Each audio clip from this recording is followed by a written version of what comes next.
مصر پراسرار کہانیوں، حیرت انگیز عجوبوں اور قدیم مقبروں سے مزین ایک جادوئی سرزمین، جہاں آج سے 5000 سال پہلے دنیا کی ابتدائی تہذیبوں میں سے ایک نے جنم لیا۔ جب ہم اس سرزمین پر موجود تعمیرات اور عالیشان اہراموں کو دیکھتے ہیں تو ہمارے ذہنوں میں یہ سوال پیدا ہوتا ہے کہ وہ کس قدر ترقی یافتہ قوم ہوگی جس نے اتنے عظیم الجثہ پتھروں کو اس مہارت سے نصب کیا کہ ان کے درمیان 1 سینٹی میٹر کی بھی اونچ نیچ نہیں۔ مورخین ان عمارات اور اہراموں کو مختلف فرعین کے نام سے منسوب کرتے ہیں، تاہم آرکیالوجی کے ماہرین کے مطابق فرعین کے زمانے میں وہ ٹیکنالوجی ہی موجود نہ تھی کہ یہ شاندار تعمیرات وجود میں آ سکیں، بلکہ انہیں تعمیر کرنے والی قوم غیر معمولی صلاحیتوں کی مالک تھی، جنہیں فزکس، میتھمیٹکس اور ایسٹرولوجی پر مکمل عبور حاصل تھا۔ یہ وہ لوگ تھے جو فرعونوں سے بھی پہلے سرزمین مصر پر حکومت کیا کرتے تھے۔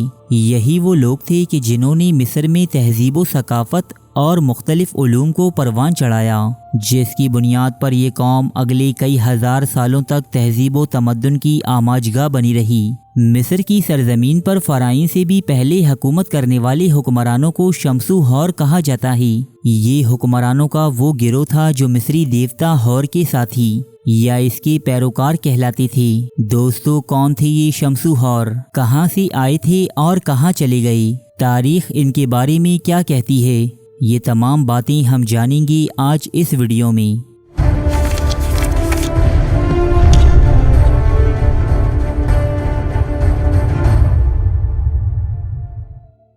سن 1822 عیسوی کے دوران مصر کے قدیم دارالحکومت تھیبس سے پاپائرس پر تحریر شدہ کم و بیش 160 مخطوطات برآمد ہوئی، جو آج اٹلی کے ٹیورین نامی میوزیم میں موجود ہیں۔ مذکورہ مخطوطات میں مصر پر گزشتہ 5000 سال قبل حکومت کرنے والے 30 خاندانوں، 300 فرعین کے نام اور ان کے دور حکومت میں ہونے والے اہم واقعات کی تفصیلات ملتی ہیں۔ یہی وجہ ہے کہ ان مخطوطات کو دی رائل کینن آف ٹیورین کہا جاتا ہے۔ ایک اندازے کے مطابق یہ فہرست فرعون رامسس ثانی کے دور میں ترتیب دی گئی تھی۔ دوستو، حیرت انگیز بات یہ ہے کہ یہ قدیم دستاویز ہمیں نہ صرف 3100 قبل مسیح تک مصر پر حکومت کرنے والے فرعین کی معلومات فراہم کرتی ہے، بلکہ یہ ہمیں یہ بھی بتاتی ہے کہ مصر پر فرعین سے پہلے کون اور کس طرح حکومت کرتا تھا۔ دی رائل کینن آف ٹیورین کے مطابق فرعین کے ادوار سے قبل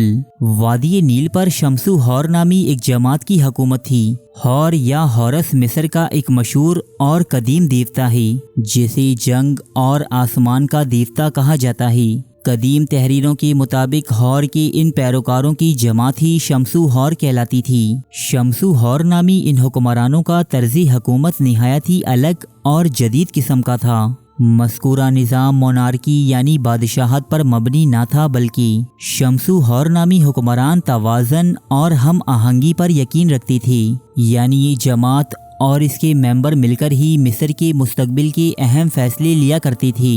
دوستو، رائل کینن آف ٹیورین میں درج شمس و ہور سے متعلق چند باتیں ایسی بھی ہیں کہ جنہوں نے مورخین اور محققین کی کئی نسلوں کو حیرت اور تجسس میں مبتلا کیے رکھا ہے، کہ جیسے ان مخطوطات میں رقم ہے کہ شمس و ہور نامی اس گروہ نے تاریخ انسانی کی ابتدا میں مصر پر 11000 سال تک انتہائی کامیابی سے حکومت کی تھی۔ دوستو، یہ بات سننے میں جس قدر عجیب لگتی ہے، اسے تسلیم کرنا بھی اتنا ہی مشکل ہے۔ یہی وجہ ہے کہ اکثر مورخین رائل کینن آف ٹیورین میں درج شمس و ہور نامی اس گروہ کو ایک افسانہ یا میتھولوجی ہی خیال کرتے ہیں، تاہم بعض مورخین کے مطابق شمس و ہور کے قصے میں کچھ نہ کچھ سچائی ضرور موجود ہے۔ مصر سے تعلق رکھنے والے ایک مشہور آرکیالوجسٹ زاہی حواس، جنہوں نے اپنی پوری زندگی قدیم مصری تہذیب کے گمشدہ راز ڈھونڈنے میں صرف کر دی، یہ اپنی کتاب دی لاسٹ ٹامبز آف تھیبس میں شمس و ہور سے متعلق تحریر کرتے ہیں